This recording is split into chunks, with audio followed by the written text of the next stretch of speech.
আসসালামু আলাইকুম প্রিয় দর্শক, জেসমিন কুকিংয়ে আপনাদের সবাইকে স্বাগত। সবাই কেমন আছেন? আশা করছি ভালো আছেন। তো আজকে আমি আবারও হাজির হয়ে গেছি একদমই ইউনিক আর নতুন একটা রেসিপি নিয়ে। তো ভিডিওটি প্রথম থেকে শেষ পর্যন্ত দেখার অনুরোধ রইল। আর ভিডিওটি যদি ভালো লাগে তাহলে একটা লাইক দিয়ে চ্যানেলটাকে সাবস্ক্রাইব করে আমার পাশে থাকবে। তো চলুন তাহলে বন্ধুরা, দেখা যাক আমি কিভাবে এই রেসিপিটা বানাচ্ছি। তো প্রথমে আমি ডিমগুলো সিদ্ধ করে নিয়েছি আর ছোকা ছাড়িয়ে নিয়েছি।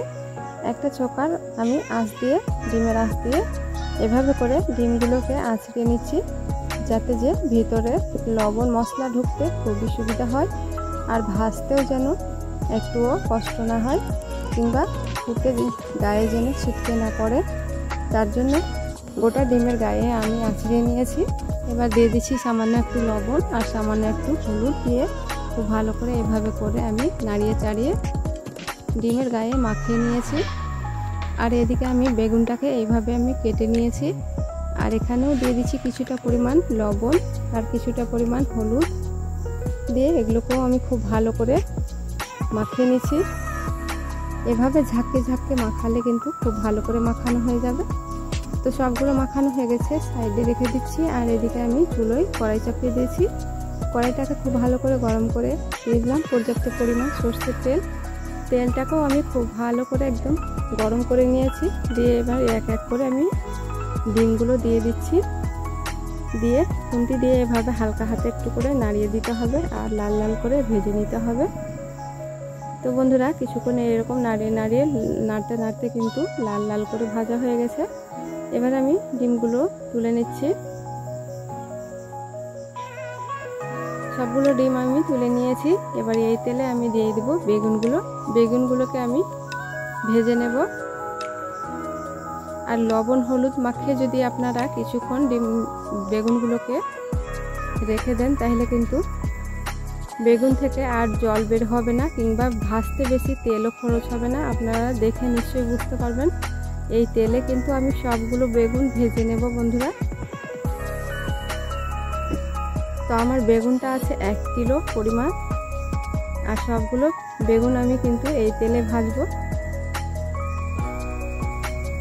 একটুও বেশি তেল ক্ষয় হবে না, অল্প তেলে কিন্তু বেগুনগুলো আপনারা খুবই সুবিধাভাবে ভেজে নিতে পারবেন। আমার পদ্ধতিতে যদি আপনারা বেগুন এভাবে ভাজেন, তাহলে কিন্তু অল্প তেলেই ভাজা হয়ে যাবে। তো লাল লাল করে ভেজে নেওয়া হয়ে গেছে, এবার তুলে নিচ্ছি। আর বন্ধুরা, দেখতে পাচ্ছেন কতটা তেল বেঁচে গেছে। আবারও এই তেলে আমি বাকি বেগুনগুলো ভেজে নিচ্ছি। বন্ধুরা, দেখতে পাচ্ছেন কতটা তেল ধরে আছে। এই তেলে কিন্তু আমি বাকি বেগুনগুলো ভেজে নিয়েছি। এবার দিয়ে দিচ্ছি অল্প একটু কালো জিরে, 2টো তেজপাতা, আর দিয়ে দিব এখানে আদা রসুন আর পেঁয়াজ একসঙ্গে বাটা আছে। দিয়ে এবার একটু জল দিয়ে দিচ্ছি যেন মশলাটা পুড়ে না যায়।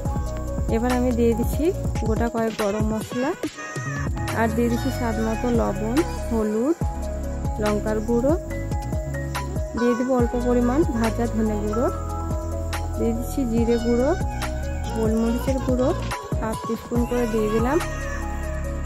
দিয়ে কিছুক্ষণ মশলাটাকে কষিয়ে নিয়েছি।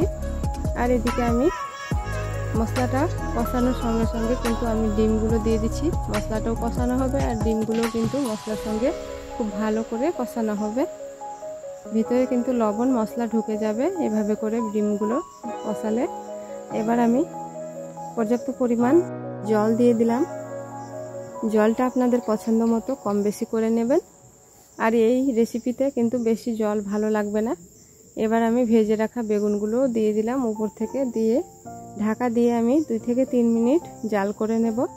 বেশি জাল করার দরকার নেই, যেহেতু আমি ডিমটাকে আগে ভেজে নিয়েছি।